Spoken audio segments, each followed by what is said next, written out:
This 23, conference will now be recorded. allowing local and regional government to hold public meetings remotely or in a hybrid fashion. All votes will be taken by roll call. Okay, with those two items out of the way, I will call the roll call. Alan Pease, Here. Amanda Reed, Present. Dean Valier, Present. Jeffrey Tillotson, Here. Guy Corbacero, the chair, Guy Corbacero. Now we get down. Christopher Monroe,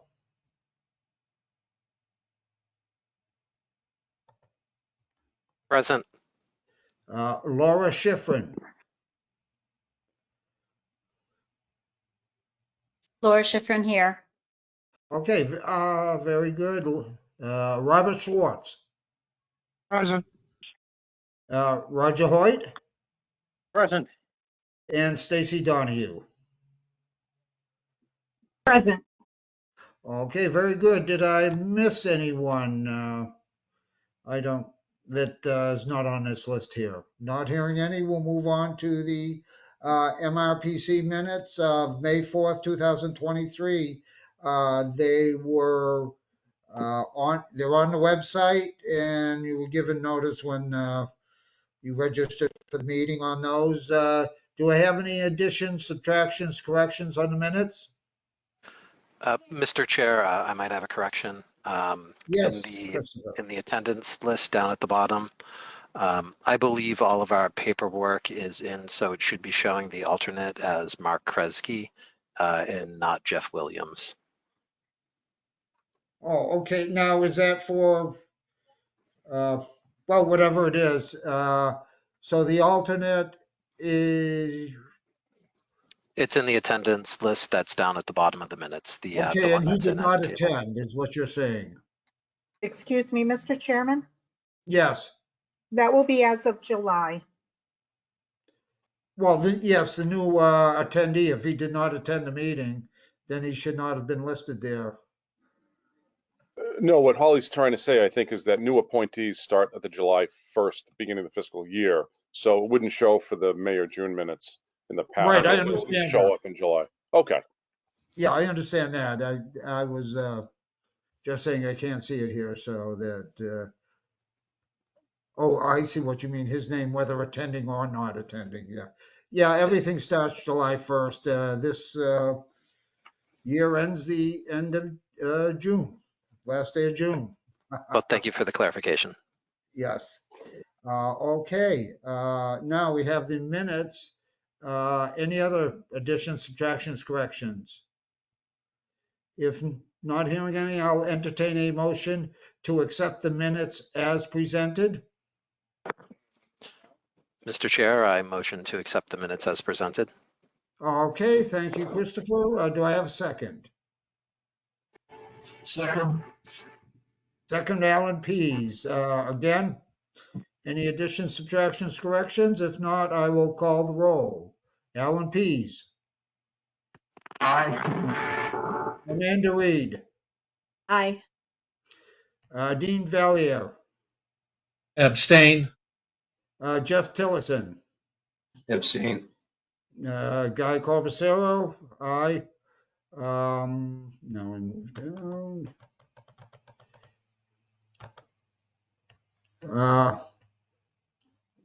Jim Newcomb.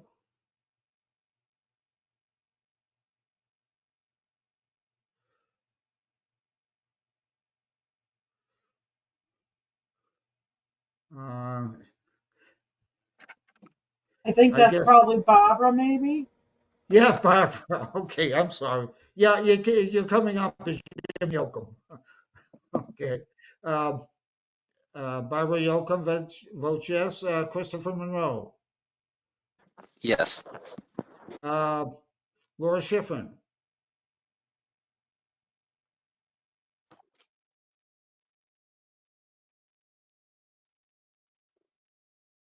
Laura. I'll move on to Robert Schwartz. Abstain. Okay, Sorry. Roger Laura Hoyt. Schifrin, yes. Okay. Okay, and Stacy Donahue Yes. and Tim Toth, I think. Oh, hello. Toth. I just got Okay, on, sorry. oh, no problem. And I take it your abstention since this is your first visit? Correct, thank you. Okay, very good. So the minutes are accepted as printed, and if I'm not mistaken, we had a total of 3 abstentions. Okay, next item to move on is the cash schedule. And Laura, would you like to take that? Yes, I can do that. Cash schedule for Montechusett Regional Planning Commission for May 1st through May 31st, 2023. Our opening balance was $118,872.32. And with the expenses that you see listed, excuse me, not the expenses, but the additions, the total opening balances are $853,071.58. Further cash receipts and transfers totaling $95,479.90. Total cash on hand before this warrant is $948,551.48, less the amount of the warrant, which is $142,475.75. So the balance after this warrant is $806,075.73. And after that, you see where everything is on deposit currently. And the next page shows you the payroll and expenses that added up to the total of $475.75. Again, I want to thank Linda, and everybody got the same information for the general ledger with all the expenses delineated. And Linda, was there anything else that you wanted to point out? No, I think that's it, Laura. Thank you. Okay, well, thank you, Linda. So, Mr. Chair, if you could have a motion to accept subject to audit, that would be great. So moved. Jeff Tillotson, so moved. Okay, very good. Moved by Jeff. Do I have a second? Second. Okay, Alan P. seconded it. If I don't have any comments on this or questions, not hearing any, I'll call the roll. Alan Pease, Aye. Amanda Reed, Aye. Dean Valier, Aye. Jeff Tillotson, Aye. Guy Corbusella, the chair votes aye. Barbara Yocum, Aye. Christopher Monroe, Aye. Laura Schifrin, Laura Schifrin, yes. Robert Schwartz, Aye. Roger Hoyt, Aye. Stacy Donahue, Aye. and Tim Toth. I'll abstain. Okay, very good. So it's passed with or accepted with 1 abstention. So the next item we move on to is guest announcements and questions. And so, George, I take it you have something for us this evening. Yes, Mr. Chairman, I do have just one item. The town of Townsend, the MART's newest member community, has requested a new commuter shuttle service between downtown Townsend and Fitchburg Intermodal Center to provide access to the MBTA commuter rail station to its residents. The new shuttle service will be fare-free, and that was requested by the selectmen of Townsend. The service will start on Wednesday, July 5th, and the service will be meeting 2 trains in the morning during the weekdays and 2 trains in the afternoon. And also they requested a weekend service. The service will meet 1 train in the morning and 1 train in the afternoon. This is what I have, Mr. Chairman. Thank you. Okay, very good. Thank you very much, George. And I think I noticed there is a handout on the website with all the other documents if people want some more information on that. But thank you very Yes. much, George. Yes, There- that is the schedule for the service. Thank you. Okay, thank you, George. Okay, very good. If we don't have any other announcements, or guest announcements or questions, I'll move on to administrative matters, which is under Glenn Eaton's purview. So Glenn, take it away. Thanks, Mr. Chairman. I want to apologize to everyone. The June meeting is typically the longest meeting, but we will get through it expeditiously. If I don't cover something, please ask me. I'll answer the question. I don't want to go over something, especially with the budget, that takes the most time in the June meeting. Excuse me. And I don't want to think we're trying to skip over things. So whether you've been here for 10, 20, 30 years, or you just started tonight, please let us know, okay? The item 5.1 deals with the hiring of new personnel for 2 part-time positions and a full-time position. And Jason, if you'd be so kind as to pull up, Holly, does he have the, yes, he does. You know, Jason and Holly are always ahead of me. Thank goodness. I really appreciate the help. Hiring and report resolution, June 7th, 2023. Basically what we're doing is we have advertised in March, April, or May for some positions. One, a full-time principal planner position in the transportation department. We also hired for a full-time position in the planning and development department, so in Brad's world and in Karen's world, respectively. Also, we put in the job advertisement for part-time positions in planning development. The bottom line, folks, and you'll see this more in detail when we go over the budget for FY24, that we have a significant increase in contracts, a significant corresponding increase or proportional increase in revenue to the organization. And when that happens, you need to staff up and have more people to deliver the services. That's what's going on. That's the background quickly. Can answer more questions later if you wish. The first bullet, we conducted interviews in the first set of 3 bullets. We conducted interviews on the 6th, 7th, 8th of this month with Tyler Godin, who's a current full-time regional planner in planning and development department. He's applying to be transferred to transportation department as a principal planner. I'm going to mute myself, cough, and take a sip of water. Please bear with me. I'll be right back.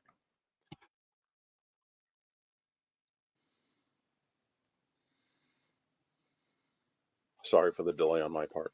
The other 2 bullets, we interviewed Tracy Murphy. She's a full-time planner with the town of Westminster. She has been with Boxborough and Winchendon in the past 10 or 15 years in her planning career. We interviewed her for a part-time position. And we also interviewed today Mark Archambault, who left AIR about 6 to 12 months ago. He's not a full-time person anymore, but he's looking for part-time work. Mark has about 30 years planning experience. He's looking for some part-time work. Jason, if you'd be so kind to go down to the next set of 3 bullets, please. These are the 3 bullets in question that we're recommending, the management team, managers and I are recommending that we hire or transfer Mr. Tyler Godin from regional planner, promote him to principal planner. to Transportation Department at an annual salary of $54,000. We had advertised that range at 50 to 70. And both Tracy Murphy and Mark Archambault, we advertised part-time at $36.35. So they would not exceed 18 hours per week. We think we're going to get about 10 hours to start with Tracy until she figures it out. And I think 18 with Mark, but 15 to 18 is probably going to be where we'll be. Again, this is to increase staff. We still have another full-time principal planner slot for planning development. We received 2 applications for that slot, one of which we'll interview the week I come back from vacation, the week of Juneteenth. Be it resolved, the MRPC Commission hereby approves Executive Director's recommendation to hire the above parties at the respective annual and hourly salary rates as printed above. I'm happy to take questions. I'm going to mute though. Mr. Chairman, can I turn this back to you?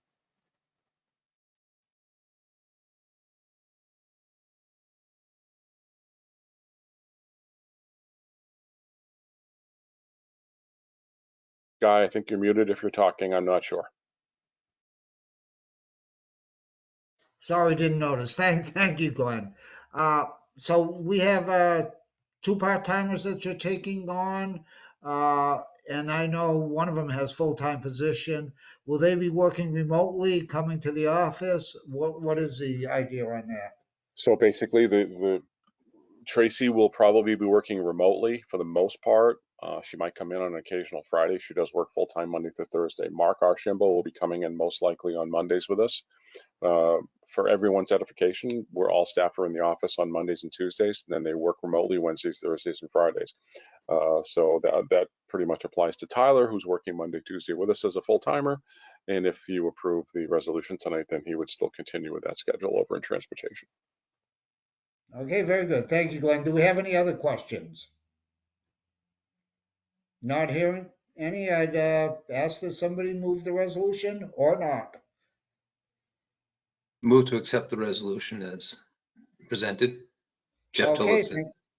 thank you, Jeff. Do I have a second? Bob Schwartz, second. Okay, Bob Schwartz, second. Any other questions before I call the roll? Not hearing any, I'll call the roll. Again, we start with Alan Pease. Aye. Amanda Reed, Aye. Dean Valier, Aye. Jeff Tillotson, Aye. Guy Corbisiero, the chair votes aye. Jessica DeRoy. Or actually not, I'm sorry, Jessica, we have Robert Schwartz here. Barbara Yocum.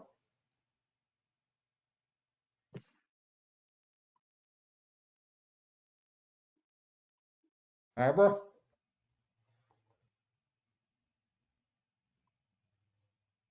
Okay, I'll move on to Christopher Monroe. Aye. Laura Schifrin. Aye. And Bob Schwartz. Aye. Roger Hoyt. Aye. Stacy Donahue. Aye. And Tim Toth. Okay, very Aye. good.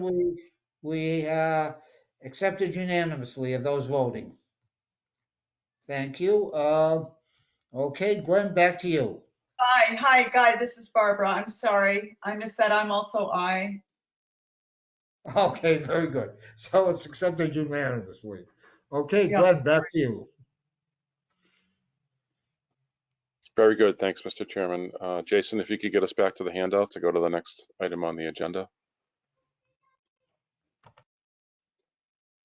By the way, I just have to take a shout out. That deer that you see at the beginning of the meeting and that was just blipped on the screen, that deer tried to invade a staff meeting that was held in the office this past Monday or Tuesday morning.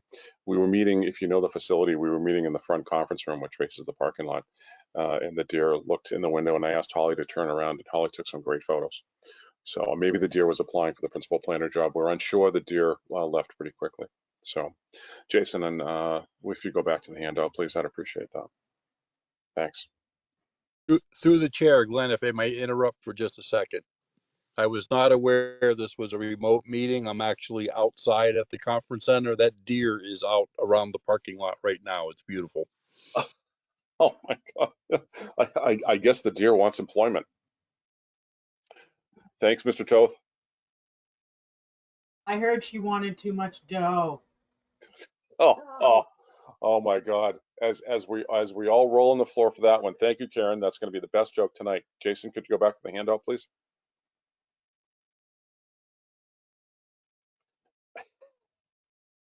I don't know what to say to that.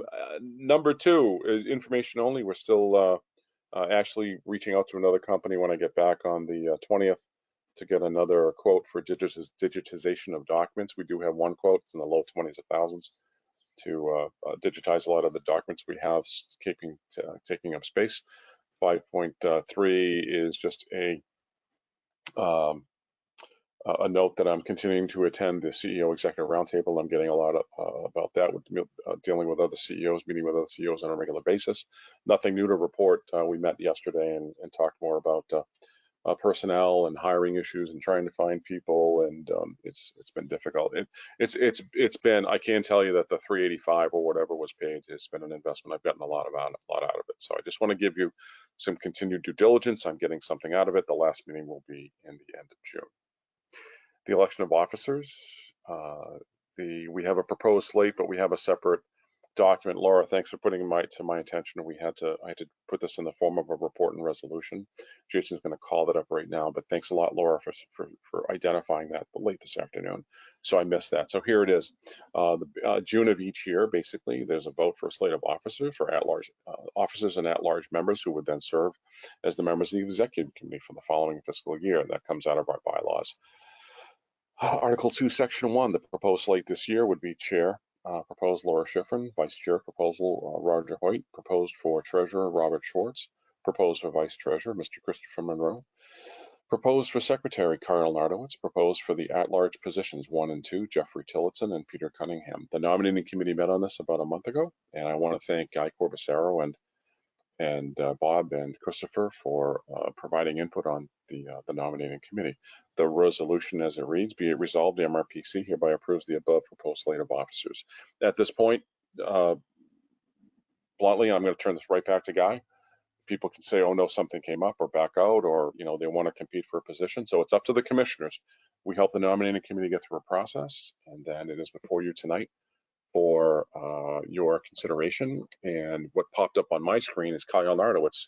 Looks like he's trying to get into the meeting from Royalston, and he wants to participate more in the executive committee. So thank you all who have participated. Guy would be stepping down if this vote goes forward this evening, and I want to thank Guy for his service. Tremendous service, because especially after the death and the loss of our former chairman, Mr. Victor Koivamaki, Guy stepped in, he stepped up to the plate, and he's just been a pleasure to work with. Guy, I want to say that in a public meeting. Thank you for your service, sir. I turn it to you, Guy, for the vote. Thank you. Okay, very good. Thank you, Glenn. Appreciate the compliment. Do we have any nominations from the floor?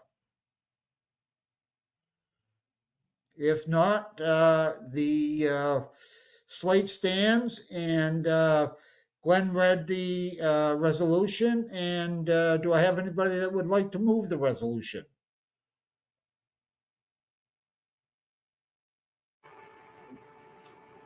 I'll move the resolution as written and on page. Okay, I got Alan Pease moving it, and I got Bob Swartz seconding it, if I'm not mistaken. Yes. Okay, one last chance before I call a roll. If anybody wants to back out or add their name. Okay, very good. So I'll call a roll. Alan Pease. Aye. Amanda Reed. Aye. Dean Valier. Aye. Jeff Tillotson. Aye. Guy Corbisero, the chair votes aye. Jessica DeRoy.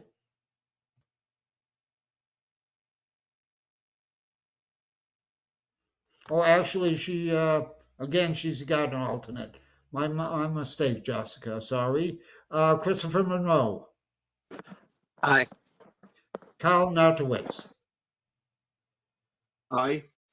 Laura Schifrin.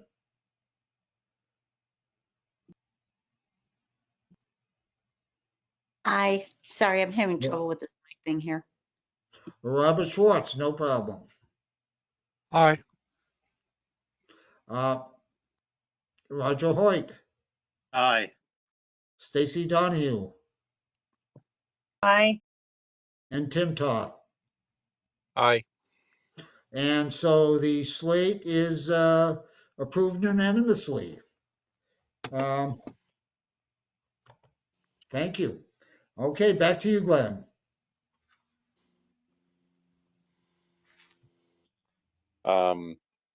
Thank you. Jason, if you could get us back to the handout for 5.5. And if I might just mention, Glenn, that all the terms, as you mentioned before, start on July 1st.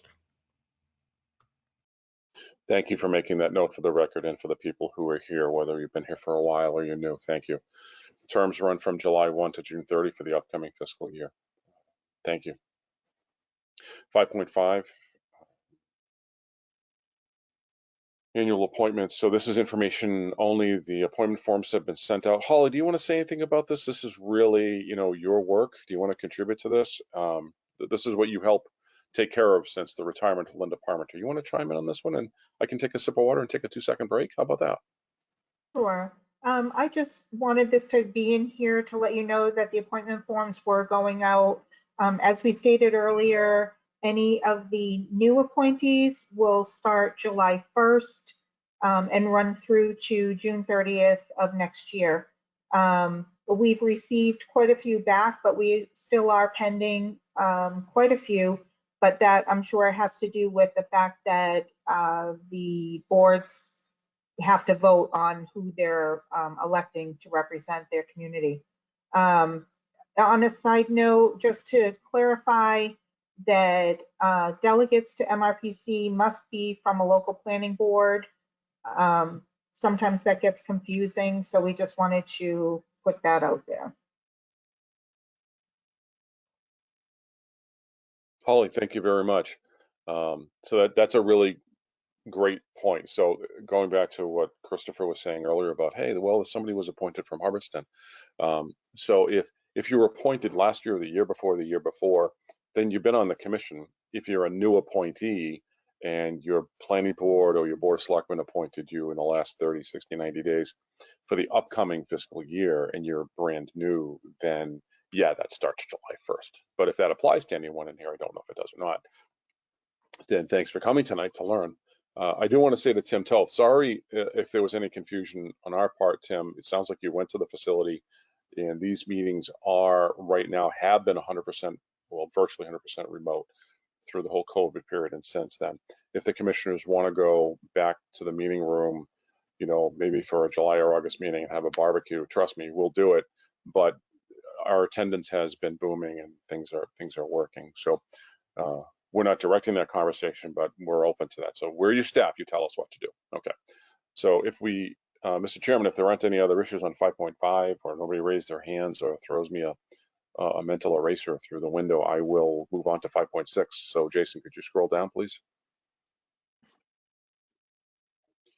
5.6 is the budget preparation. So what we're doing here is we're setting the budget for the upcoming fiscal year. So let me hit the highlights in each paragraph. I don't do this alone. I involve other parties, primarily fiscal, and Linda, fiscal director, and Chris McNamara back is here tonight, fiscal assistant. Holly provides input. I go to the department heads. I went to them less this year, but I did go to them at key endpoints because I was talking to Karen a day or two ago, and I went to her a lot less this year because she's tracking so much information in contracts and numbers and data. And I know within 2 weeks what the balances are in her contracts, and she's doing a superior job in doing that as opposed to in the past with prior staff. I have to spend less time interacting. So the reality is that everybody gets the opportunity to provide input, but I try not to bother people too much. So I do want to make a note in the first paragraph that every 3 years we are trying to stay in every 3 years to update our salary ranges, especially when I advertised a couple months ago. When we advertised, I went to the American Planning Association's salary calculator, and I looked at other sources. Linda Quinlivan was kind enough to forward a lot of emails that came in from a variety of the other regional planning agencies in Massachusetts for their salary levels, what they were looking for. And so we take in a lot of information every 3 years. I really try to look at, what people should be paid. The people at the lowest rung of the level in the high 40s per year, that's really the base that people should be paid at. They're just a tad under. So the real base should be around 50. So in that, if you're within 10% of the 50, according to the research I've done, we're okay. But the reality is that there are some other variables that go into the budget this year. I am proposing that we do a one-time increase this year, again, for 5%. Historically, we've done, when I got to the organization in 99, we had done 3.5% for many years. That was lowered to 2.5% about 15, 18 years ago. And that 2.5% lasted for roughly a decade. And let's see, the last year I went to the commissioners and I asked for 5% raise for the staff. We use as a barometer, not our gut, but we follow the New England Consumer Price Index.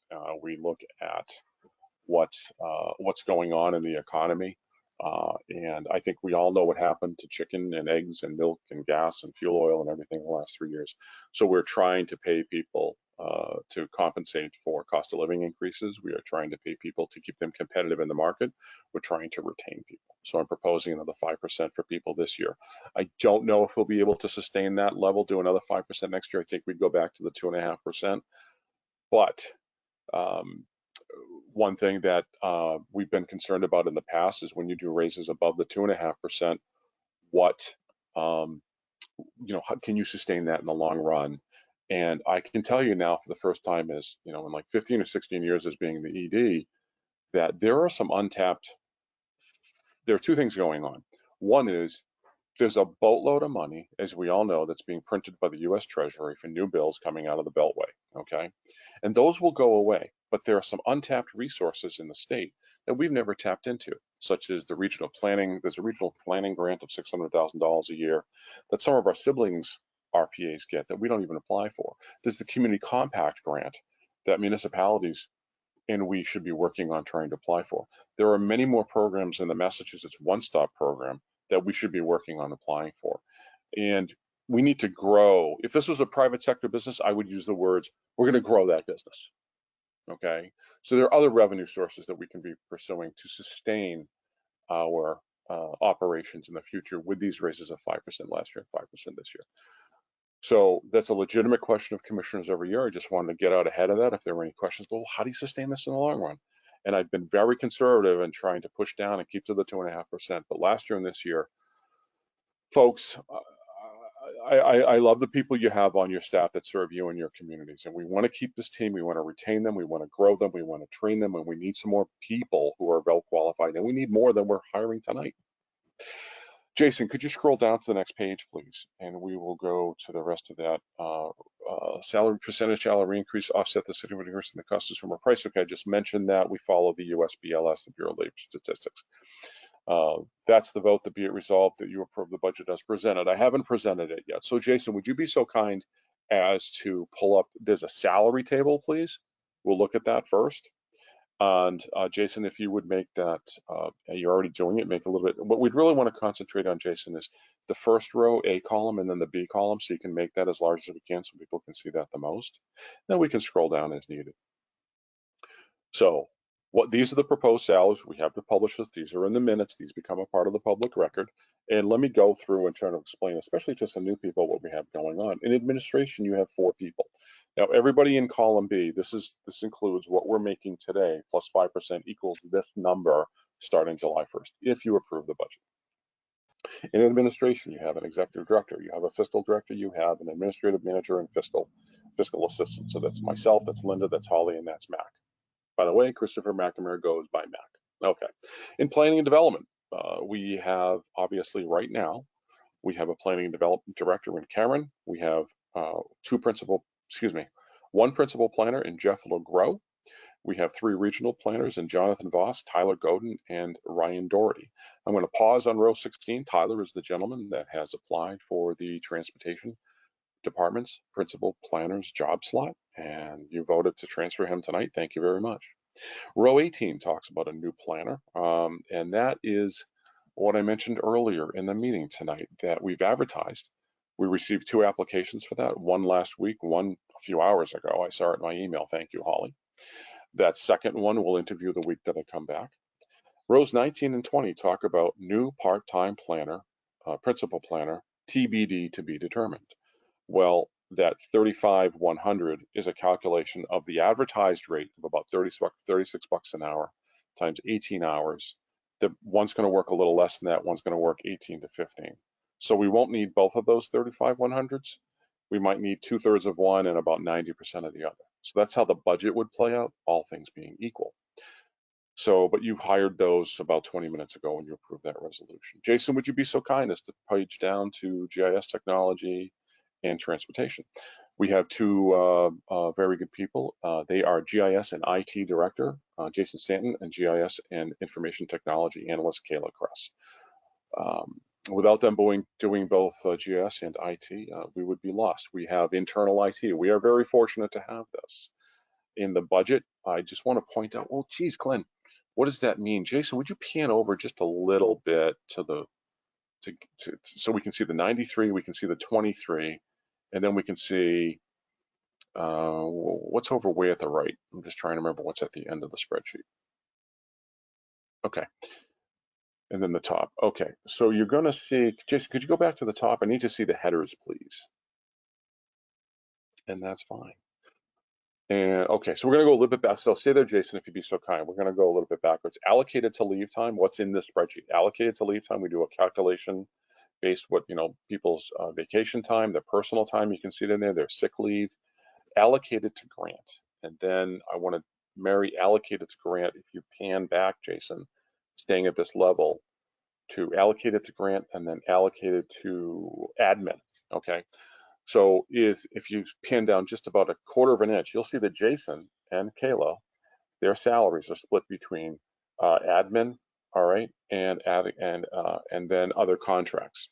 What that basically means is that their IT roles, Jason and Kayla, we fund that out of our admin budget. We also have an IT consultant, and in this day and age, folks, we need an internal, we need external, because there are so many threats, whether it's ransomware, spyware, phishing attacks. To me, it's a daily occurrence in my email. Jason must see dozens of these things all the time. Jason, if you go back to the titles and the numbers, I just want to explain a little bit about that spreadsheet, how it works. So we calculate all of the stuff that goes into the admin budget, hits the overhead rate for obviously vacation and so on. We'll pin down to transportation, and we'll explain our transportation department. So we've had 4 people in transportation since before I was hired in 1999. We have a transportation director in Brad Harris, a principal planner, 3 principal planners, George Snow, Sherry Bean, and Brian Doherty. New transportation planner, principal planner. Well, we can replace the to be determined now with TG or Tyler Godin, because you approved of our hiring or transferring Tyler over into the transportation department. I've said it every month, I think, for the last 4 months. I'm going to say it again. The transportation department banged it out of the park. They applied for and were awarded to the agency a $750,000 grant. Safe. Oh God, Brad, I'm going to try to do this on my own. Safe Streets for All, SS4A. Brad, please nod or shake your head. Thank you, a thumbs up. Oh my God, I got the acronym right. It's so nice to know. We need a little more capacity in the transportation department to help administer that grant, Safe Streets for All. That's $750K. 90 to 100% of that will be outsourced to a consultant or a team of consultants. Brad's in charge of that, but he's going to need some more horsepower to do some things in the existing scope of work we get, plus the Safe Streets for All. That'll be a 2-year grant. Jason, you can get out of this salary sheet. You can go to, if you'd be so kind, the very large budget revenue and expenditure PDF, which is very small. We're going to focus in on some areas. And Jay, if you want to, I'm going to explain you can just stop right there. We'll go into the details in just a second. Let me give you the overview of what the spreadsheet looks like, and then we'll concentrate on some numbers, okay? Because you can't see all this just yet. Revenues, column A. You can stay on the left, Jay. Thank you. Revenues, column A. There's a section for federal, there's a section for state, Jason, just pan down, please. I want to explain the structure of this. I want to concentrate on column A right now. And then there's local. Let's stop on local. And you can zoom in a little bit, Jason, if you want to make that a little bit bigger. Rows 35 to 52 are the ones I want to be able to have everybody see, the titles in column C. So we have rows 35 to 50 or 52. Jay, can you make community assessments in row C in the center of the page, please, sir? So we'll center on that, and that's lovely. That's perfect. You can have the numbers show up too, the dollar figures if they show up. If they don't, it's okay. The community assessments are what the municipalities pay us for. That's okay, Jason. That's for the titles are the most important. Thank you very much, sir. Community assessments are what the municipal assessments all add up to. It's a little over 80 grand. We'll talk about numbers in a minute. The column where you see these 6-digit code numbers, they all begin with 3. If it's got a code number, that's a contract code. These are under contract with our organization right now. We are delivering services, okay? Don't move the sheet, Jason, but I'm gonna point out TBD, Green Communities, TBD, Lancaster Master Plan, so on and so forth, TBD, to be determined. These are all pending grant proposals. Now, our auditor's advice is don't put in pending grants unless you're sure there's a 90% certainty of getting those grants. These all represent, for the most part, grants that we're highly confident about getting, or they at least have a 90% certainty, and or we've gotten them in before. So we're pretty comfortable and confident with these, but I'll talk about those more in the end, okay? Jason, could you go back to column A, making that visible in the middle, and we can pan down some more. And when we're done explaining the spreadsheet, we'll go to expenses. And Jason, if you'd make the titles of those expenses, the names of those in the center of the page, that would be lovely. So we'll pan down, we'll go to expenses, starting with employee Medicare. Then you'll look at the numbers later, folks. So employee Medicare, unemployment insurance, all those. Jason, you can keep panning down slowly, and I'm not going to name them all, but if you just want to pan down, those are all the expenses that go into the overhead. These are administrative expenses. These are expenses that, depreciation, equipment repair, liability insurance, subscriptions. This is all the stuff you need to run the office. That's not personnel. That's not salary. Okay. So when we talk about our overhead rate, this is the stuff plus the admin dollars that are used to pay 4 admin people and pieces of 2 IT people. All this stuff goes into the admin. Keep panning down, Jason, if you'd be so kind. And we're going to look at some bottom line numbers in just a second. Keep panning down, please, sir. I need to see the next section. Okay, stop right there. Now, can you pan over so we can see the numbers column? So total expenses, okay. So what we have here is a total expense line item of 2.3 million, 2.351,937. And then the next number down there is $257,000. Jason, pan a little bit more, please, over so we can see more of what's on the right. Okay, the key numbers here are way above. We'll go see that number later. The total revenue right now, projected revenue, exceeds the total expenses by $257,036. The 10.9% shows that we have a projected surplus of 10.9% for the upcoming fiscal year. That has never happened in my history of the organization for 24 years. Maybe it happened once where we had 1%, but it's never been this high. Now, I'm going to tell you, if we went into the spreadsheet and we showed this to you on a big whiteboard or a blackboard, and we changed our total revenue of about 2.6 or 2.7 million, if we wiped out all those pending grants, what would happen is the surplus of 257 would go down to about a negative 100,000, and the positive 10.9 would go down to about a negative 2 to 3%. Here's what I say every year I'm going to repeat it, and especially for the new people. If you have a negative number percentage of 20% or less when you adopt your budget in June, you're going to make it through the next fiscal year. When you have a surplus projected at the beginning of the year, which has never happened, we're going to get at least half, if not all of those pending grants. Here's what it's telling me, and I want to relay this to you. Not only do we need those 2 part-timers, and Tyler's transferring, we need to replace Tyler. We need that full-time principal planner. But if we get all those other grants, and what happens through the year is we end up getting more work. We're going to need more personnel. So the national story about many entities, public and private, needing more people is playing out right in front of your eyes here with you good volunteers at this regional planning agency right now. We cannot find enough people to apply for jobs. I'm going to go knock on college doors and beg career services at people to email their recent graduates. We have, Karen and I and Brad, we know we have to train people coming out of school, and we may need to continue to do that. The projected overhead rate, I want to point that out, that figure of 125.67 or 126% or 1.2567, however you want to talk about overhead rates, that's our projected overhead rate. The last 25 years, our average overhead rate is 1.25 or 125%. I should end this by going up, Jason, if you pan up to the revenue number, because I haven't showed that yet. So that 2.351 in expenses is offset by the projected revenue that Jason's going to get us to right there, 2.6 million. So the difference between the 2.6 and the other one is that 257, okay? And you see those numbers just above. You see the 36,000, the 29, the 123.50, up to the 26,955. Those are the pending grants. That's what makes up about the $300,000 difference. That's the budget summary. I like to try to explain this. I know this takes about a half hour to do it. I'm sorry we do this in June, especially when the weather's beautiful. But this is budget adoption night. I would like to really stop talking about the budget. And if people have questions, Mr. Chairman, I'd like to turn off my microphone. I'd like to turn it back to you, sir, and field questions if that's okay. Thanks, Guy. Thank you, Glenn.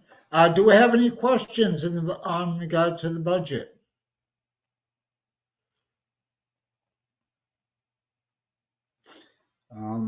Let me get back here to my.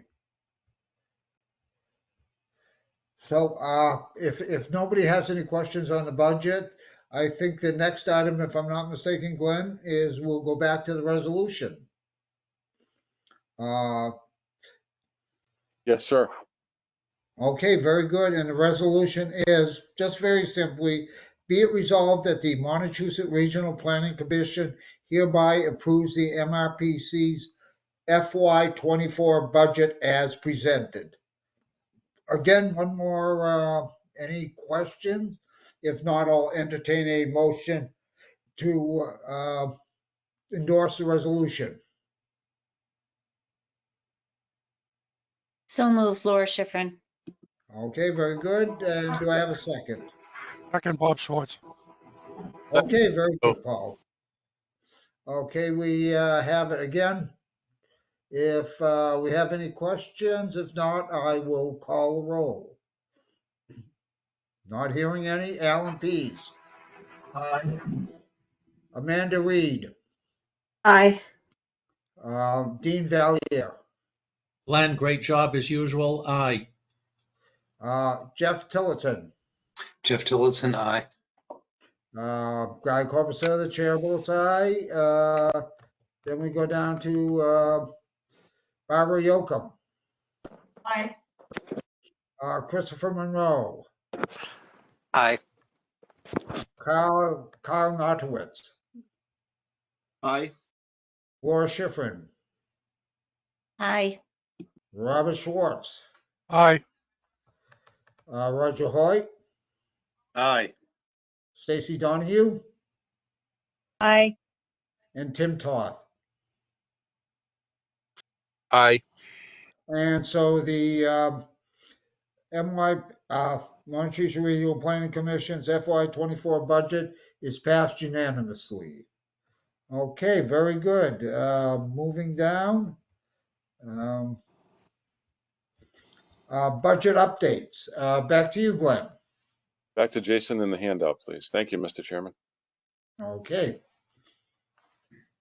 And let's see. So at the end of the current fiscal year, what we have to do is we have to make sure that as much as possible, we try to have everything in balance. What typically happens is, I think you all know, when you set a household budget or a town meeting budget or a corporate budget or an RPA budget, it typically doesn't end exactly how you planned it 12 months earlier, and that happens pretty much every year. So what we try to do, and this is our attempt, we do this at the end of every current fiscal year. So now we're talking about FY23. We are respectfully requesting the transfer of funds out of certain line items into other line items. And why is because there were unforeseen expenses, increases in certain line items. So what I'll do is, Jason, let's see, year end staff transfer. So we need to transfer $45,711.26 from X line items to the Y line items. So if we would stay, Jason, if you could pan back up a little bit, right there. Yeah, top of the table. Yeah, thank you, sir.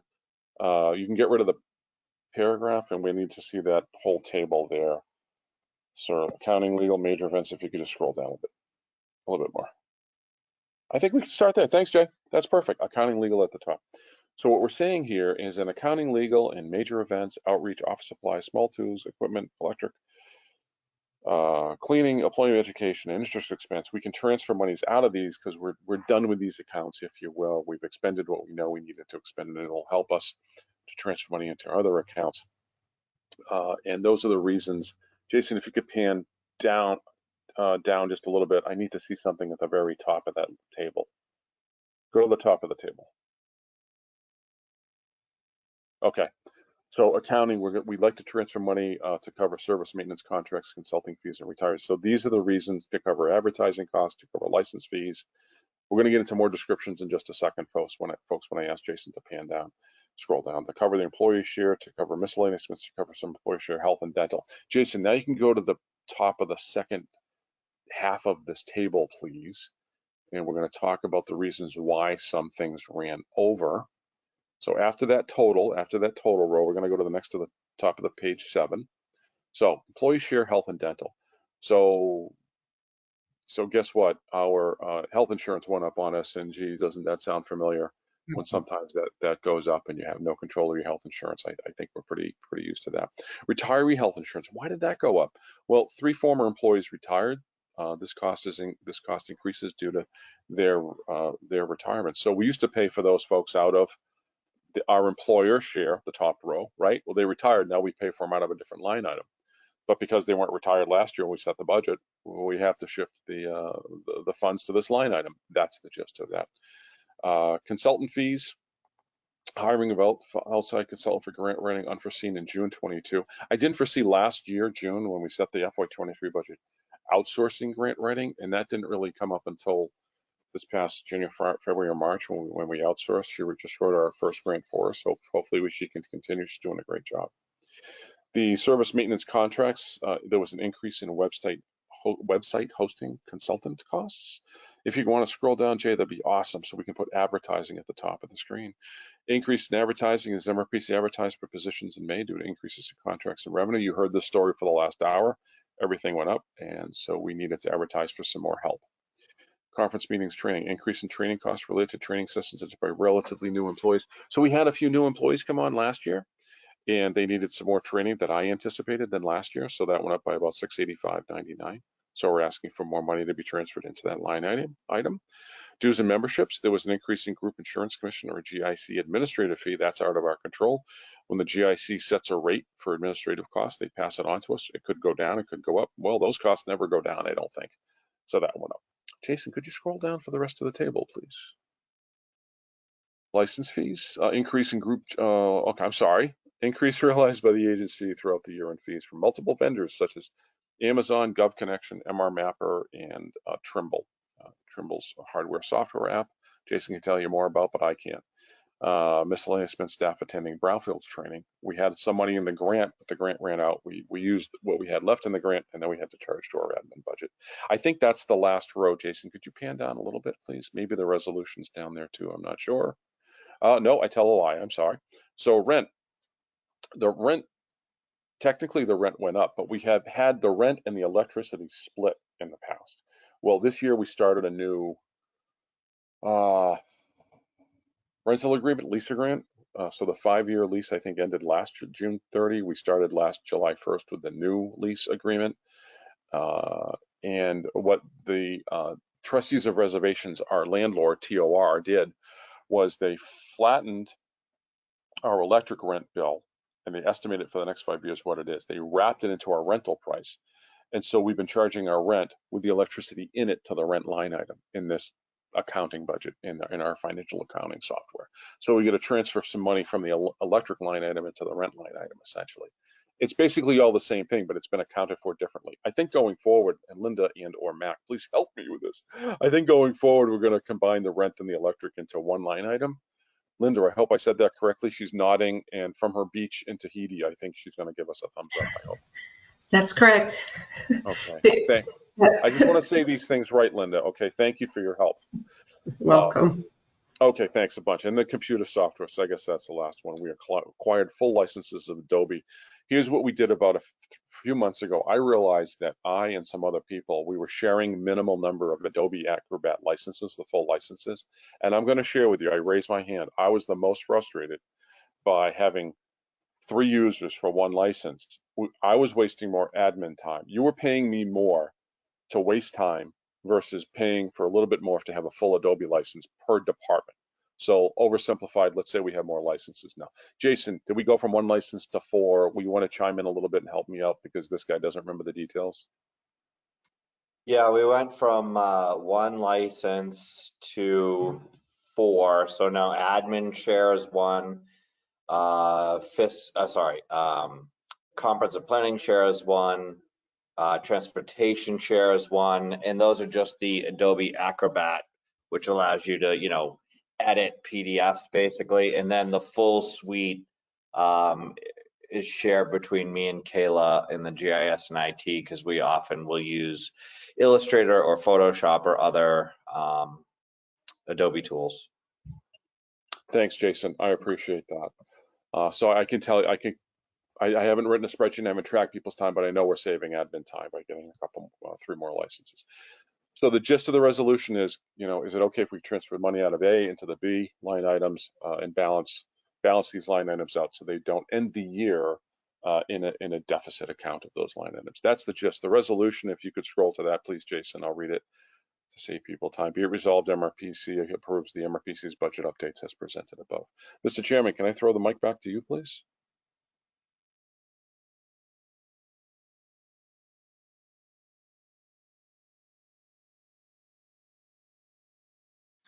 Guy, I believe you're still muted. Glenn, while we're waiting for Guy to come back, Yes. I have a question about cleaning services. Yes, go ahead. Ethan, could you scroll to cleaning services on this?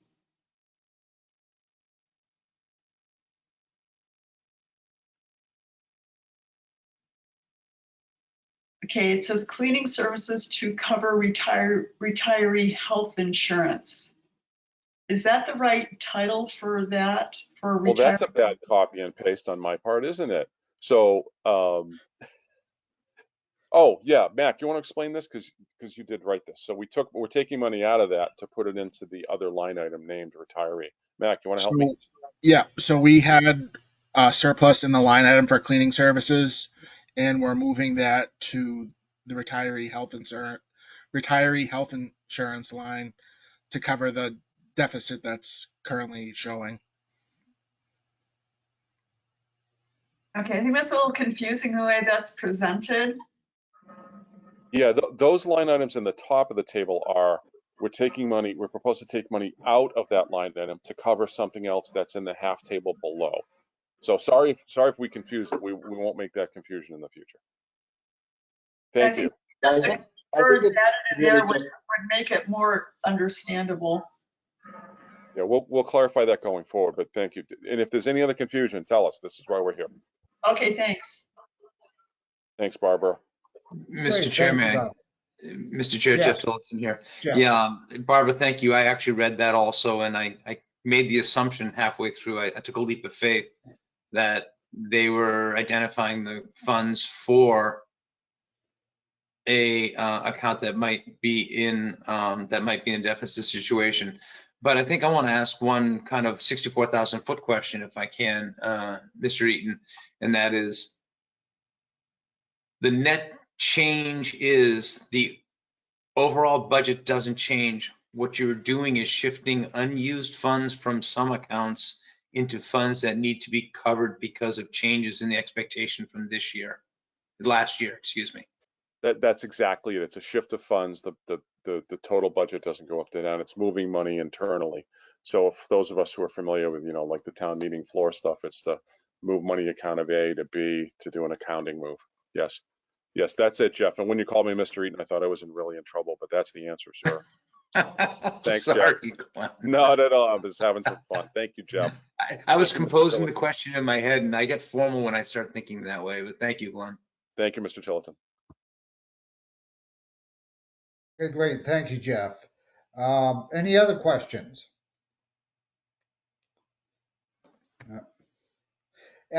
If not, I will call the roll for the resolution. Excuse me, As- Mr. Chair. I'd like to Yes. move that we accept the resolution for the Okay, great. Thank you, Jeff. FY23 budget updates as presented. Okay, thank you. I was getting ahead of myself. Do I have a second? Bob Schwartz, second. Okay, I think that was Bob's or Alan Pease. I'll call it Alan Pease. Any other questions? If not, I will call the roll. Okay, very good. Alan Pease. Aye. Amanda Reed. Aye. Dean Valier. Aye. Guy Corbisier, the chair votes aye. Jeff Tillotson. Jeff Tillotson, aye. Let's see. Barbara Yocum. Aye. Christopher Monroe. Aye. Kyle Nartowitz. Aye. Laura Schifrin. Aye. Robert Schwartz. Aye. Roger Hoyt. Aye. Stacy Donahue. Aye. And Tim Toth. Aye. Okay, very good. And the resolution is passed unanimously. Excuse me, Mr. Chair, it's Jeff Tillotson. Yes.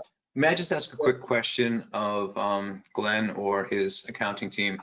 I'm assuming that some entity as you close out the FY23 budget, somewhere this goes to, I'm guessing, the Commonwealth or somewhere where it gets reviewed by them at the end of the year, similar to a town budget?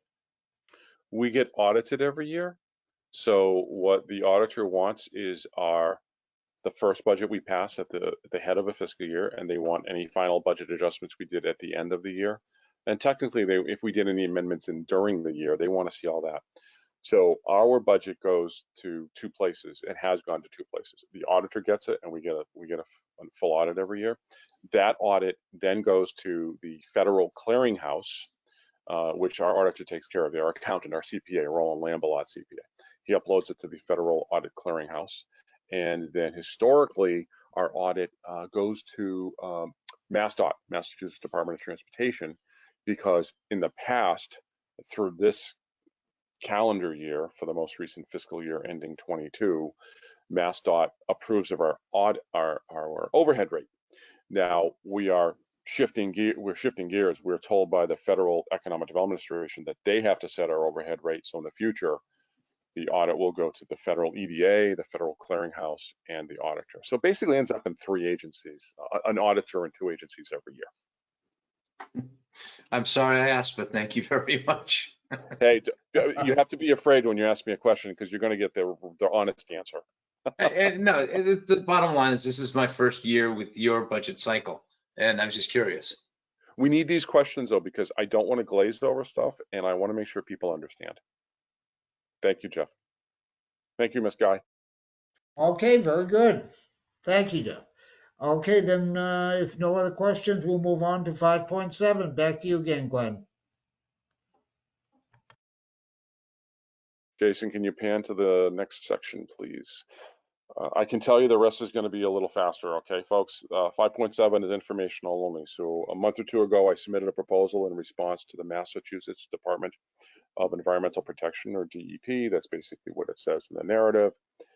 The DEP pays for a municipal assistance coordinator. DEP has several municipal assistance coordinators, or MACs, not to be confused with our Chris McNamara, or MAC. But the municipal assistance coordinators help towns deliver service directly to towns to help reduce waste out of the waste stream, help you with recycling, okay? So Irene Congdon, C-O-N-G-D-O-N, is a Townsend resident. She's been doing the MAC job for about 20 years, I think. So the DEP, about every 6 years, they issue an RFP, and they say, who wants to be the fiduciary? I raised our hand and I said, MRPC wants to do this. DEP awarded us the job. What's the job? The job is to give her some office space, have her collaborate with our staff, have us bolster our programming, our services to our communities. Now, she's always available to our communities, but having her on site will help a lot more, I think. We get paid about $10,000 to $11,000 a year for being the fiduciary. Basically, we will write this consultant 26 checks every 2 weeks, electronic fund transfer. We'll take $400 every 2 weeks as an admin fee. So it's a little bit of revenue for us, but broader, it's a great service, I think. It expands our services to our communities. That's what this is all about. If you would be so kind, Jason, to scroll down to the budget summary, there's a little table. I copy and pasted it in there. Thanks, Jay. So the total contract is a little over 122 grand. Her salary, which includes other stuff like we have to deduct her Social Security and her Medicaid. So she's not really, that's not her, you know, that's not what she's getting per hour.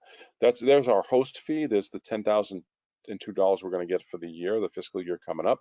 She'll have travel and equipment. So if she needs a laptop, she just puts in a fee. We have to pay it, reimburse her out of this contract. And travel will reimburse her. She submits a form. So we're paying a consultant based on what the DEP tells us to do. And there's the Social Security Medicare deduction right there. So I misspoke. She does get paid 100 grand and something. Oh, and then she has a cell phone allowance. So we just basically are fiduciary. We're going to process some paperwork. She reports to the DEP directly. She'll collaborate with MRPC staff. I think that's just a quick informational. Jason, can you go down to the next one? And if there's someone that needs any questions answered on that, or I'll stop. Otherwise, I'll go on. 5.8, this is going to go out in a letter, and I want to educate our commissioners first that we all know that times aren't normal. COVID crisis may have come and gone, but we're in an enduring post or ongoing COVID era. When I say that, what I mean is I had mentioned several times at the beginning that contracts went up, our services have gone up, we need to hire more staff, the revenue's gone up. But many folks out there are still expecting us to deliver services as quickly as we did before. And I want to educate my board of directors, our board of directors, to say, folks, we can't go as fast as we used to. We are struggling hiring staff. Staff people are sweating their brows. I know that one of our staff was up till 2 a.m. working on a deadline recently to get something done, not because of anything of a personnel issue, because this person has a lot of work. And your staff is working very hard. I want to tell you that. And we're trying our best, but every once in a while, you know, I get a phone call, or Karen might get a phone call, or Brad, or somebody might field a call. It's like, well, geez, you know, what do you mean you need another 3 months for that 12-month deal? Because we are struggling with workload. We have had to say no to some opportunities. It doesn't kill me to not pursue every grant that's out there anymore, and being a grant writer and a grant writing nut, that it doesn't hurt me anymore, because we can't pursue everything.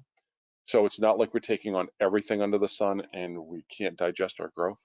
So I just want you to know everyone is in the engine room, stoking the boilers with coal, and we're all moving forward, but things haven't returned to normal for us. And I don't see that for another 3 years at least. So I just want to let people know everyone's is working very hard at the pumps on staff. And I'm going to send out a courtesy letter to the local officials and say, look, we're doing the best that we can, but please understand, we can't do things as fast as we used to before COVID, because COVID has altered the paradigm. It's, you know, there are just so many programs, so many services. And I want to end by saying thank you. When COVID hit in 20, our phone rang off the hook because just about every city and town wanted to do local planning. And it was great. Hey, can you do our open space plan? Hey, can you do our master plan? Hey, can you do this town center economic development plan? So you know, this is a tough balance we don't want to say no to anybody. We can't say yes to everybody. And we're doing our due diligence, but we're trying as hard as we can. But please understand that on behalf of the staff, we're really doing everything we can to get to you. Thank you.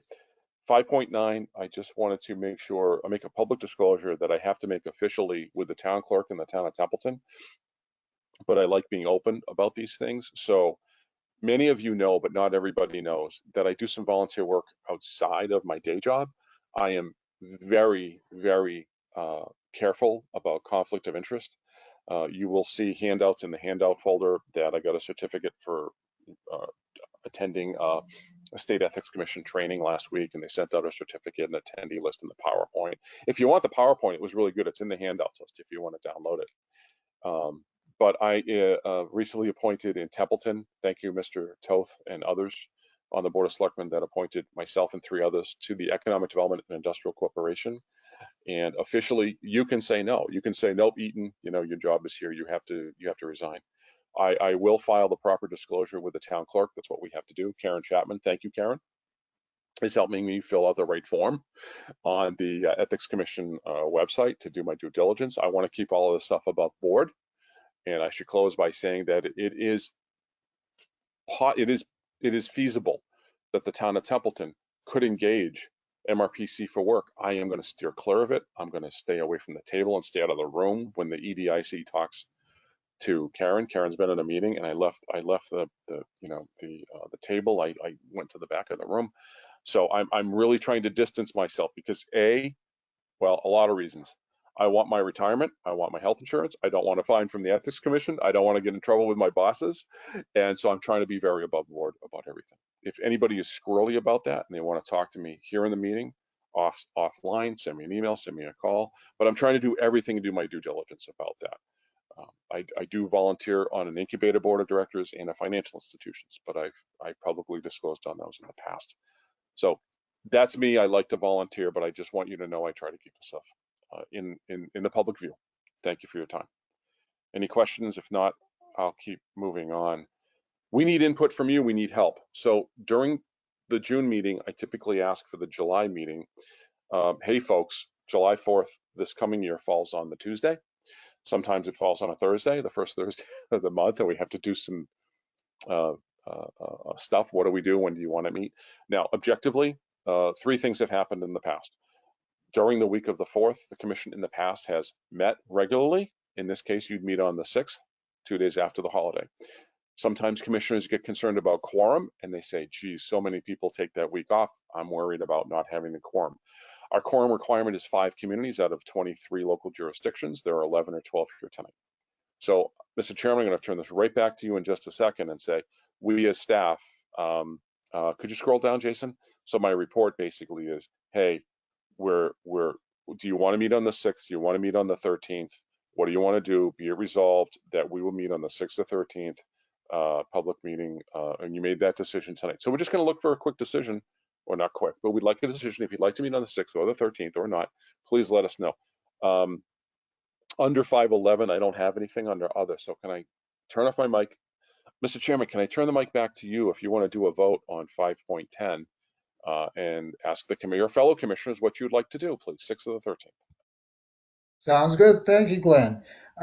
Commissioners, actually, can I have some input from anybody whether they think the 6th or the 13th you'd like to meet or not meet at all in June? I don't know, July.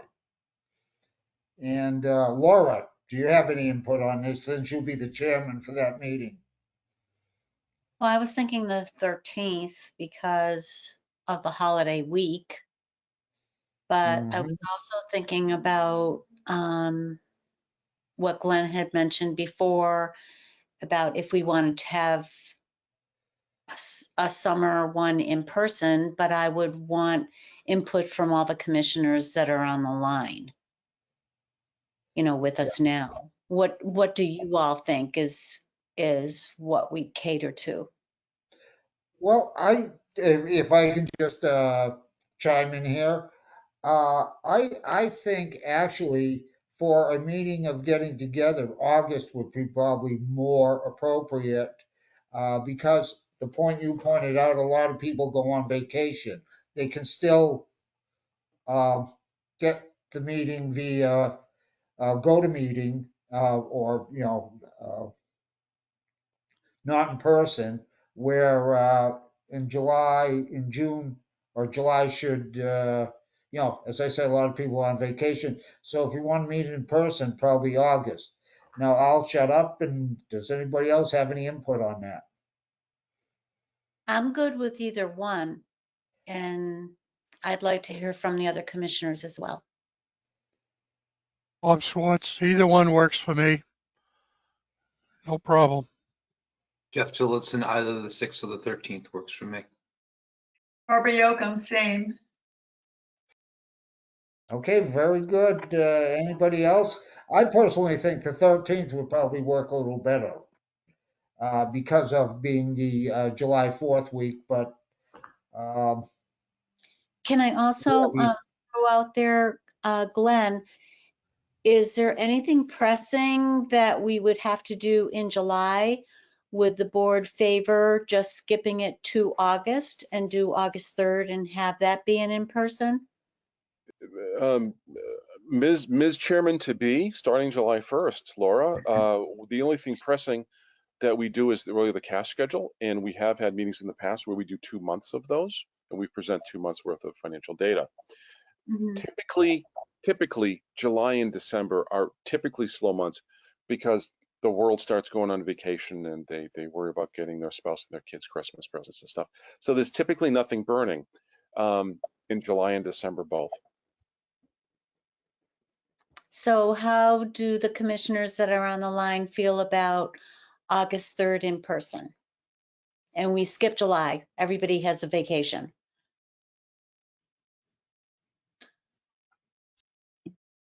I'm going to start out, Jeff Tillotson. I'm perfectly fine with that. I think it's a great move and a great way to, I was going to say, great way to start, Madam Chair to be. that Bob sounds Schwartz. great. Bob Schwartz, August is fine. Kyle Laura, Bartowitz. Barbara, Sounds good to me.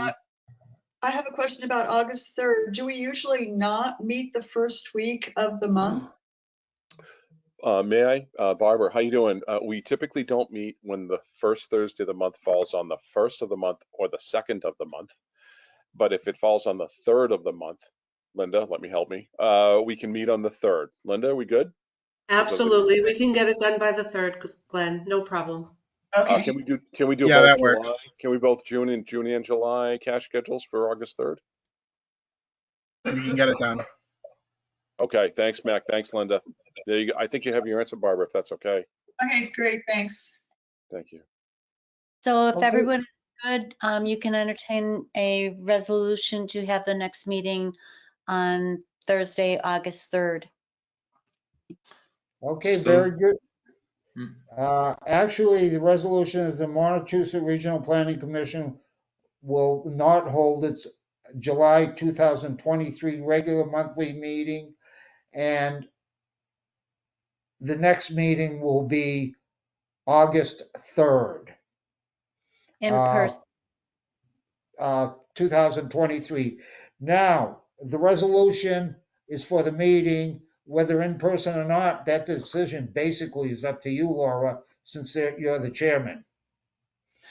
But Well, I don't think the resolution needs to be in person, but you Okay. know. But that's why I asked how the other commissioners felt. Would you like to meet in person? And if so, that's probably our best chance to get together there and have Glenn barbecue. Eliminate the name of Glenn, insert the name of Jason if he'd be so kind, but we'll get him a chef's hat. I'll do the prep work if Jason does the grill, but it's a team effort when staff does this, and we love this because we get to break bread with our people. May I state for the record that while the motion is on the floor, and thank you, Holly, for throwing that text at me, the handout that you received would go out the day of the meeting. It takes us, 2 to 4 business days to put those things together. So you'll get an email. The handout itself will be on the day of the meeting. The agenda would be posted no later than August 1st. Okay. Okay, And very Holly good. Thank you, Brian. Holly just texted me. She's going to do cupcakes. And they are the best cupcakes I've had in 59 years on planet Earth. So I think you might want to do this in person. Now, we are open. We can do a hybrid meeting for people that can't get there. So we can use the owl. Okay. All right, that's fine. How If about I that? could have a second here. So the meeting would be at its regular time and the barbecue would be X time before then? Is that the That would be, plan? that would be fine with us. We can make the food available at 6:30 and then Half have the, hour, yeah, half yeah, you hour got before. it. Yeah, Okay. that would hit me, yes, that would hit me tomorrow, Roger, but not now. That's an excellent point, sir. And then also, when we're in person, staff will prepare packages for all of us there. So we'll have printed materials in front of us. Yeah, if you're going to be in the room, you'll have a hard copy. Absolutely. We'll go back to the old way, if you will. Yes, ma'am. Well, there goes the printing budget for FY24. All rats. Current Mr. Chair, I'd like to move that we meet in person on August 3rd and at 7 p.m. for the meeting and at 6:30 for the barbecue at the facility. Okay, very good, Jeff. And would you like to add to that we will not hold a July meeting? I consider that friendly, yes. Okay, very good. Do I have a second? Barbara Yocum, second. Go ahead. Okay, thank you, Barbara. Anyone last? Yeah, do we need a rain date for barbecue or can that be done indoors? How do we do that? We can easily move it indoors and have a rain date. It's up to the commissioners. Okay, I'll great. hold an umbrella over Jason's head. Yeah. No, I'd leave it the same. I think we'll go inside. We'll eat inside anyway. Yeah, we usually eat during the meeting anyway, or at the beginning of the meeting. Okay, I will call the roll if there's no other comments. Alan Pease. Aye. Amanda Reed. Aye. Dean Valier. Aye. Jeff Tillotson. Aye. Guy Corbisiero votes aye. Let me get down here. Barbara Yocum. Aye. Christopher Monroe. Aye. Kyle Nartowitz. Aye. Laura Schifrin. Aye. Robert Schwartz. Aye. Roger Hoyt. Aye. Stacy Donahue. Aye. And Tim Toth. Aye. Okay, and the resolution is passed unanimously. Thank you. Okay, let me get here. Okay, well, now we go to department updates. GIS, do we have any update on that? I don't have any updates at this time. Okay, thank you, Jason. Planning and development. Karen.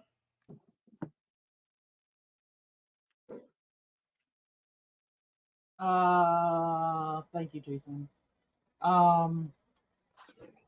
So recently I applied for an AmeriCorps Connection member to assist us with our digital equity planning. MBI, Mass Broadband Institute, is paying for 15 AmeriCorps members throughout the state of Massachusetts to do digital equity planning. So our MRPC's digital equity program will determine existing digital equity conditions in our region regarding accessibility and affordability of internet service, availability and affordability of devices, and the digital literacy of our populations. MRPC's ACC member will work full-time, 37.5 hours a week with the planning and development team and our 22 communities to bring digital equity and literacy to our region. Digital access is crucial for individuals and communities to participate in society, democracy, and the economy. Full digital equity requires modern, reliable broadband infrastructure, affordable connections, digital literacy, and device access. The ACC member will interact with several community officials, boards and committees, businesses, and community organizations to determine barriers to digital equity in each community. The ACC member will work with consultants to create a roadmap of actionable. Jason, can you please scroll?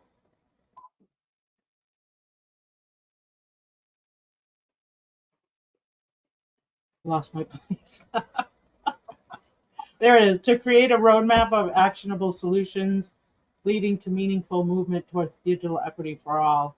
Work will include convening focus groups, community meetings, and stakeholder interviews to collect qualitative data and collection of quantitative data regarding broadband and internet providers, availability of affordable internet and devices, as well as digital literacy levels to inform the creation of digital equity plans.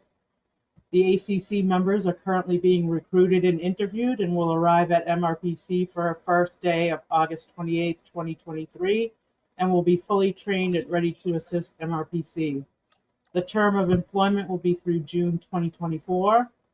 The fee for hosting an ACC member is $35,000, which is being covered by Mass Broadband Institute. MRPC will provide a desk, laptop, phone, email, and any other supplies needed on an annual basis. On a daily basis. So Jason put on our website information about this ACC member, and they like us to help with recruitment. So to get someone in this area. So if you know of someone who's just graduated high school or college or is looking for a 1-year gig, I believe the salary is $30,000 to $35,000 for the ACC member. So if you're interested, go to our website and there's a link on there if you know of anybody. Thank you. Excuse me, Karen. Jeff Tillotson. Yes. I read this with interest. I'm very excited about it happening. However, as I read through it, I keep thinking to myself, this is going to be a lot of travel. I'm making an assumption. Are we assuming this person's going to do a lot of traveling? And it's possible. Yeah, how's that handled? So we will cover their mileage, their local mileage. They have training sessions. There's one in Kansas City and there's one somewhere else I can't recall right now, but AmeriCorps pays that cost. So all we have to pay is the phone, laptop, and mileage to and from our communities. Thank you. You're welcome. Any other questions? Okay. I have a report and resolution. MRPC requests the approval of out-of-state travel for Karen Chapman and Ryan Doherty to attend the U.S. Environmental Protection Agency's National Brownfields Conference being held in Detroit, Michigan from August 8th to the 11th, 2023, with a travel day August 7th. I'll read the report, Jason. The U.S. EPA National Brownfields Conference is being held from August 8th through August 11th, 2023. The Executive Director requests approval for 2 MRP staff persons, Karen Chapman, Planning and Development Director, and Ryan Doherty, Regional Planner, to attend. Several employees have attended these events since the late 1990s. Continued attendance at these events assists our staff to obtain and administer EPA Brownfields environmental site assessments, assessment funds, advancing cleanup projects leading to the creation of new jobs, affordable housing, and the creation of new open spaces. In addition, attendance at these conferences expands employees' awareness of best practices in assessing and redeveloping brownfields across the country and helps staff improve MRPC's management of our EPA grants. Attendance by the MRPC staff at approximately 1/3 of the conferences held since 1998 has contributed to the success of this agency being awarded at least 8 environmental site assessment grants at $200,000 to $300,000 each, and 1 revolving loan fund award in the amount of $480,000. An additional grant for $500,000 was recently awarded and will begin October 1st, 2023 and run to September 30th, 2027. Scroll please, Jason.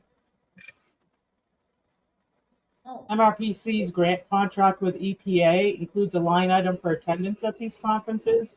EPA strongly encourages grant recipients to attend as their attendance benefits our understanding of brownfield redevelopment examples, legal and financial matters, and increases our awareness of new contaminants such as per and polyfluoroalkyl substances or PFAS. The total cost for travel, hotel registration, and meals will not exceed $3,500 for the employees. The conference cost for this conference will be charged to the forthcoming EPA MRPC grant award contract. Be it resolved that the Montechusett Regional Planning Commission approves the out-of-state travel of Karen Chapman, Planning and Development Director, and Ryan Doherty, Regional Planner, to the U.S. EPA National Brownfields Conference in Detroit, Michigan, from August 7th to 11th, 2023, at a total cost not to exceed $3,500. And that is a resolution. Do we have any questions of Karen? Not hearing anybody, I'll ask somebody to move the resolution. So moved, Barbara Yocum. Thank you, Laura- Barbara. Laura And, Schiffern. second by Laura. Okay, any other questions? If not, I'll call the roll. Alan Pease. Aye.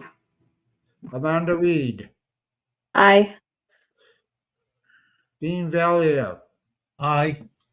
Jeff Tillotson. Aye. Guy Corbusel, the chair votes aye.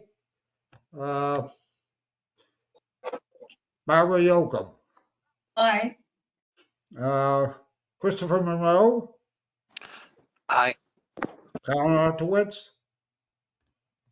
Aye. Laura Schiffern. Aye. Robert Schwartz. Aye. Roger Hoyt. Aye. Stacy Donahue. Aye. And Tim Toth. Aye. So the resolution is passed unanimously. I think still back to you, Karen. Yes, please. Thank you all for the positive vote. Be careful. This is- Detroit. What's Karen, that? I was gonna ask actually if you wanted to go to Detroit or not. I just, I'm mixed. I went to Oklahoma City last year and it was like 100 degrees when I landed. No, I'm looking forward to Detroit because they're supposed to be bringing it back after all the, the car manufacturers have left and there's boarded up buildings everywhere. So it'll be interesting to see. It's a good conference town, great restaurants, Karen, you'll like it, and great mobile workshops. Thank you.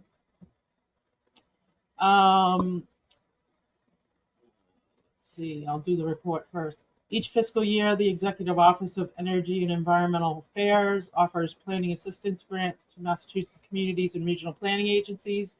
These PAGs are part of an effort to encourage municipalities to implement land use regulations that are consistent with the administration's land conservation and development objectives, including reduction of land, energy, and natural resource consumption, provision of sufficient and diverse housing, and mitigation of and preparation for climate change. Funds help communities retain appropriate technical expertise and undertake the public process associated with creating plans and adopting land use regulations. The Planning and Development Department recently applied for 2 FY24 PAGs, one for the town of Harvard in the amount of $30,000 to provide technical assistance towards MBTA communities compliance, including a completed compliance model, a technical memorandum of recommendations to reach compliance, development of a by right multifamily overlay district bylaw and map amendments, and creation of an application for determination of compliance to the state. The town of Phillipston's application in the amount of $50,000 is to review their zoning bylaw in total and provide recommendations for simplification and clarity, opportunities to reduce barriers for affordable housing and economic development, inconsistencies with best practices, inconsistencies with state and federal law, and other potential issues and concerns. If awarded, the time period for these grants would be 18 to 24 months. PAGs require a minimum of a 25% match for all grant applications.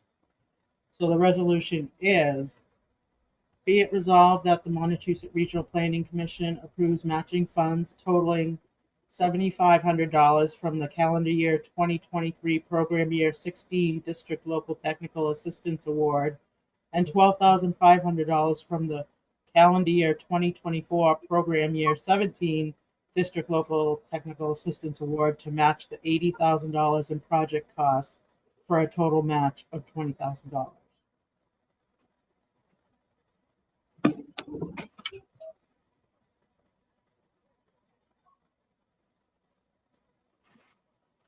Any questions?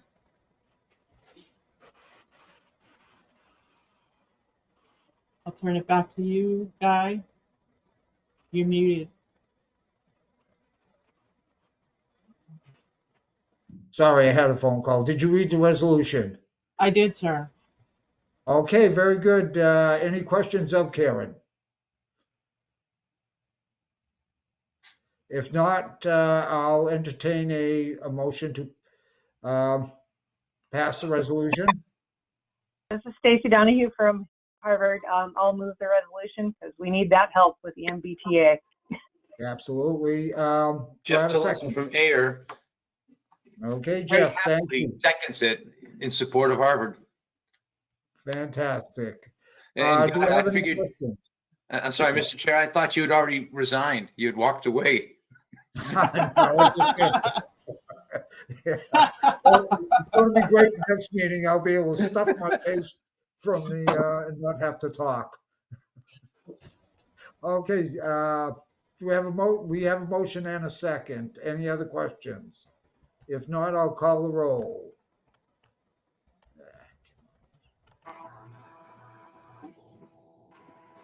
Alan Pease. Amanda Reed. Aye. Dean Valier. Aye. Jeff Tillotson. Aye. Barbara Yocum. Aye. Guy Corbisiero, the chair votes aye. Christopher Monroe. Aye. Carol Nartowitz.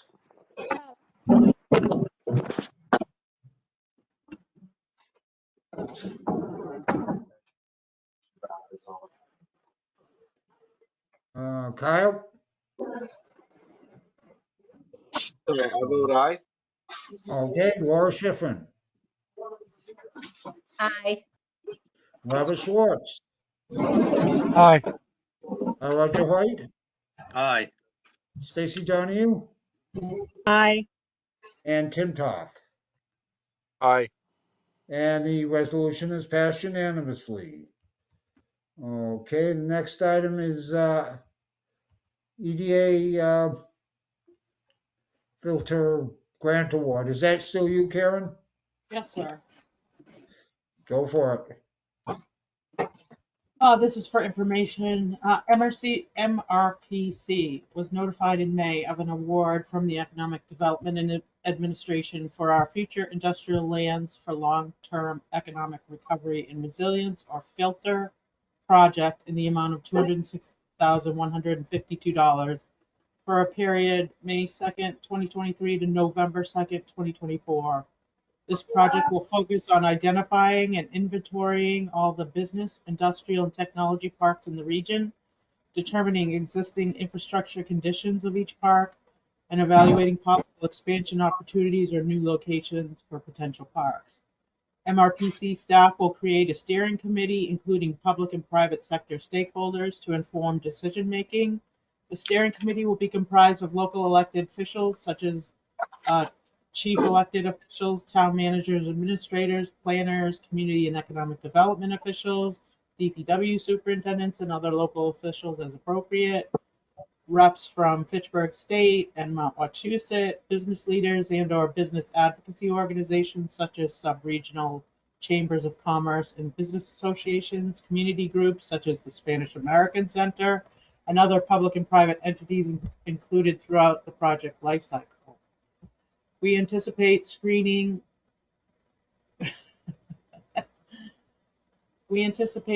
potential sites using GIS and locally developed criteria identified by the steering committee.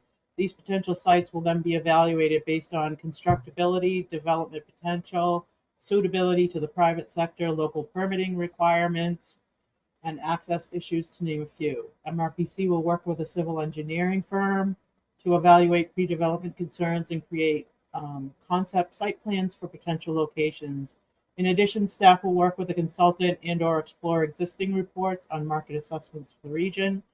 This project will be very data dependent on primary and secondary resources, including interviews with key stakeholders, input from members of the steering committee, and data from the U.S. Census, U.S. Bureau of Labor Statistics, Mass Division of Labor and Workforce Development, Esri Business Analyst Online, and other sources as needed.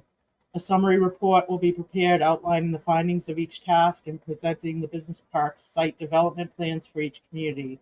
Permitting issues and other constraints will be outlined and presented to the steering committee and community's designated staff person.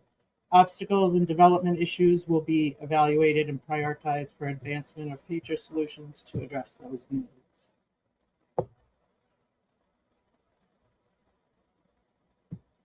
That's all I have, Mr. Chair. Okay, any questions of Karen before I move on to transit and transportation? Mr. Chair, Christopher Monroe, I have a question on that. Oh, yes. Have we ever worked with the Massachusetts Life Science Center on a project like that? And is there an opportunity to reach out to that organization for working on this project? In my time, we have not. I don't even know what that is, honestly. So the short answer to the question is no, we haven't ever had the need to cross paths with an entity like that, or that entity particularly.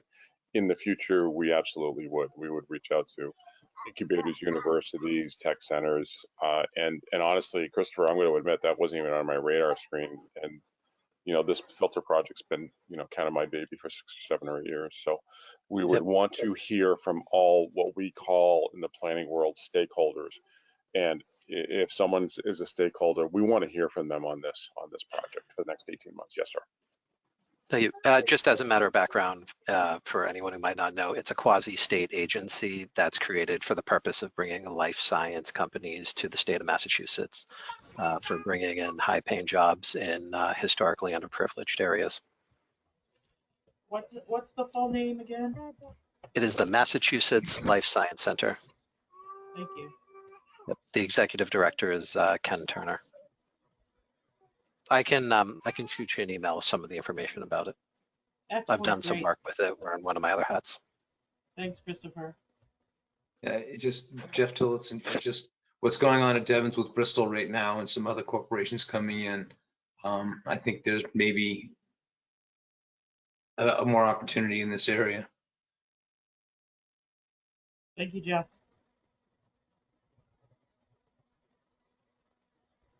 Hey, very good. I think if Karen's all done, I'm sorry, Go ahead. Mr. Chair. I'm sorry, Mr. Chair. Just one more thing.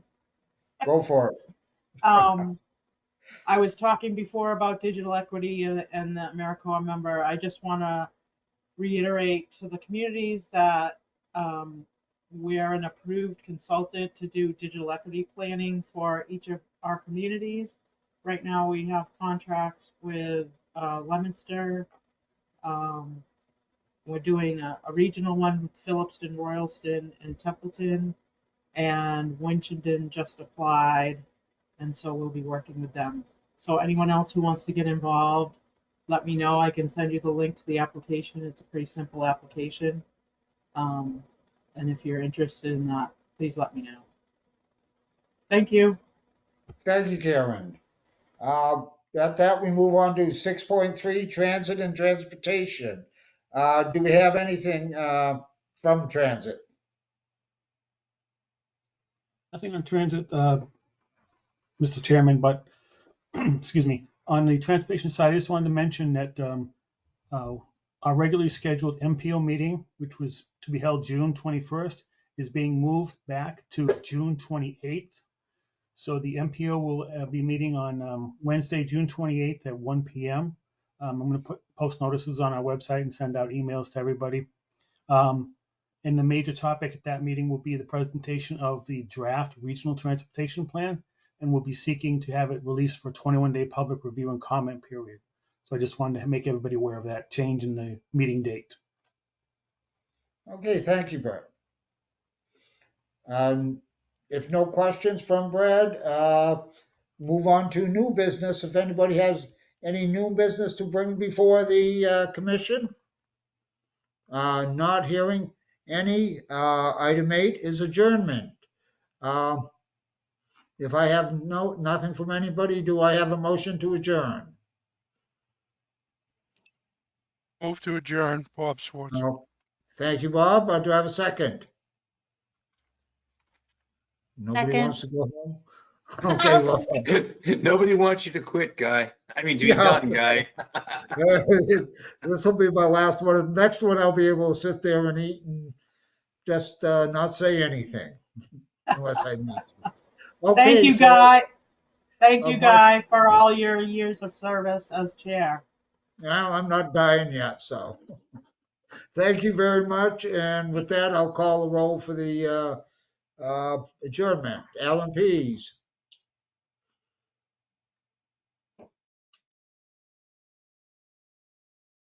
Amanda Reed. Aye. Dean Valier. Aye. Jeff Tillotson. Enjoy your month off, all. Aye. Okay. Guy Corbisiero votes aye. Barry Yocum. Aye, great job, Guy. Thank you. Yeah, thank you, Barbara. Christopher Monroe. Aye. Karen Martowitz. Aye, and thank you for all your service, guys. My pleasure. It's been fun. Laura Schifrin. Yes, thank you for all your years of commitment to us. Hopefully I'll have more. Robert Schwartz. Aye. Thank you, Guy. My pleasure. And Stacy Donahue. Aye. Thanks. And Tim Toth. Aye. Very good. With that, it's German is unanimously, and I'd just like to thank everybody for being so patient with me as I bastardized all your names. Thank you. And have a good night and see you August 3rd. Good night, all.